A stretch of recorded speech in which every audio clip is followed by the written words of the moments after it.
सामीन दो आलमी जंगों और सर्द जंग के बाद दुनिया इस वक्त 5th जनरेशन वारफेयर से गुजर रही है, जहां एक मुल्क दूसरे मुल्क पर टैंक या तोप से हमला नहीं करता बल्कि इंटरनेट, मीडिया और टेक्नोलॉजी के जरिए हमला किया जाता है।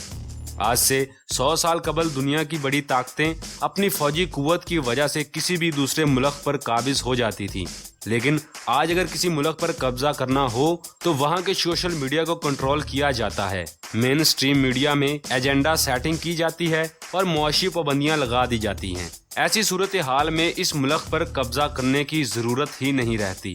लेकिन आज भी दुनिया में कुछ ममालिक ऐसे हैं जो न सिर्फ अपने हमसाया ममालिक पर भरपूर हमला करने की ताकत रखते हैं बल्कि कब्जा करने के बाद उसे कायम भी रख सकते हैं। इन ममालिक में रूस सरे फहरिस्त है। एक मशहूर कहावत है कि सल्तनत बनाना मुश्किल नहीं, इसे कायम रखना ज्यादा मुश्किल है। आज की इस वीडियो में हम आपको यही बताएंगे कि रूस कितना ताकतवर है, लेकिन उससे पहले आपसे गुजारिश है कि हमारे चैनल को सब्सक्राइब कर दें ताकि आपको हमारी ऐसी ही मालूमाती वीडियोस का नोटिफिकेशन बर वक्त मिल सके। सामीन, सोवियत यूनियन टूटा तो रूस भी बिखर गया और दुनिया की साबिक सुपर पावर गुर्बत, भूख और मुआशी बदहाली का शिकार हो गई। लेकिन आज के दौर का रूस साबका रूस और सोवियत यूनियन से बहुत मुख्तलिफ है। अब रूस दुनिया के कंधे से कंधा मिलाकर चलता है और अपना दिफा करना बखूबी जानता है। यूरोप भी रूस के जौहरी हथियारों से खौफजदा नजर आता है। यही वजह है कि पूरे यूरोप में रूसी मिसाइल सिस्टम से महफूज रहने के लिए जदीद तरीन मिसाइल दिफाई शील्ड नस्ब की गई है। सोवियत यूनियन टूटने के बावजूद रूस दुनिया के बहुत बड़े हिस्से पर मुश्तमिल है। रूस के इलाके का अंदाजा इस बात से बखूबी लगाया जा सकता है कि रूस के एक किनारे पर जब सूरज तुलू हो रहा होता है तो दूसरे किनारे पर लोग सोने की तैयारी कर रहे होते हैं। कुछ माहिरीन का कहना है कि रूस का रकबा निज़ाम शमसी में मौजूद कई सियारों से भी ज्यादा है।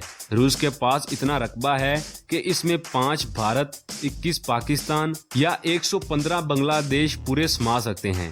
सामीन, रूस मादनियात से भी माला माल है। यहाँ दुनिया में 6ठे नंबर पर सबसे ज्यादा तेल के ज़खायर और सबसे ज्यादा कुदरती गैस मौजूद है। रूस के वजूद को अपने लिए खतरा समझने वाले यूरोप अपनी जरूरियात के लिए 80% गैस रूस से ही हासिल करता है। अगर रूस यूरोप के लिए गैस की सप्लाई बंद कर देता है तो यूरोप की इंडस्ट्री और मईशत तबाह हो सकती है।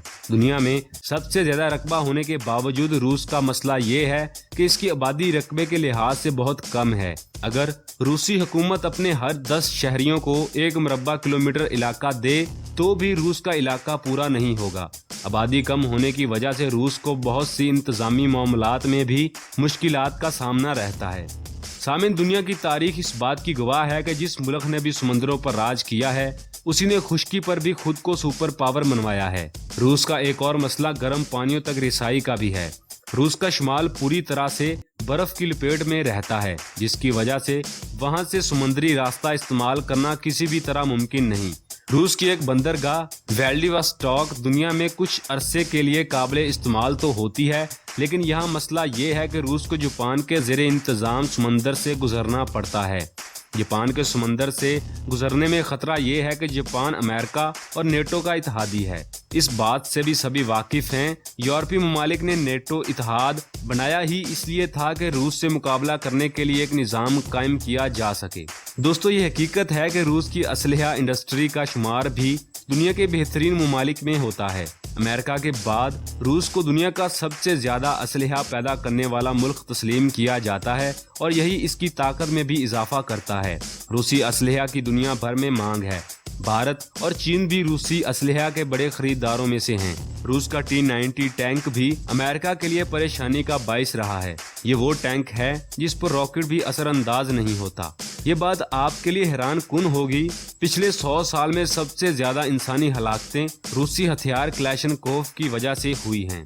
रूस कितना ताकतवर है इसका अंदाजा इस बात से भी लगाया जा सकता है कि इसके वसी जुग्राफिया और सर्द मौसम की वजह से आज तक कोई रूस पर कब्जा नहीं कर सका।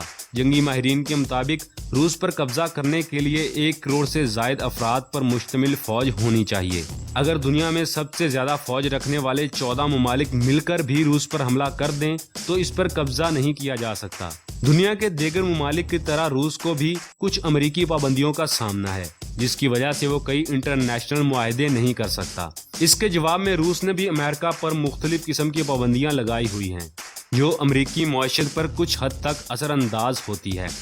روس اپنے اطراف میں موجود چھوٹے ممالک پر بھی اثر انداز ہوتا ہے، جس کی تازہ ترین مثال یوکرین ہے۔ روس نے کرائمیا پر قبضہ کیا تو اسے مغرب کی جانب سے شدید رد عمل کا سامنا کرنا پڑا، اور جیسا کہ یوکرین پر حملہ کرنے کے بعد بھی روس کا یہی حال ہوا۔ روس کو G8 کی فہرست سے بھی نکال دیا گیا، لیکن روس اب بھی G20 کا حصہ ہے۔ روس کے بڑے دشمنوں میں یوکرین کے علاوہ امریکہ، یورپ اور اسرائیل بھی شامل ہے، جبکہ ترکی، ایران اور بھارت کو روس کا دوست سمجھا جاتا ہے۔ سابق پاکستانی وزیر اعظم عمران خان کے روسی دورے کے بعد پاکستان کا شمار بھی روس کے بہت قریب نہ سہی لیکن دوستوں میں کیا جانے لگا تھا۔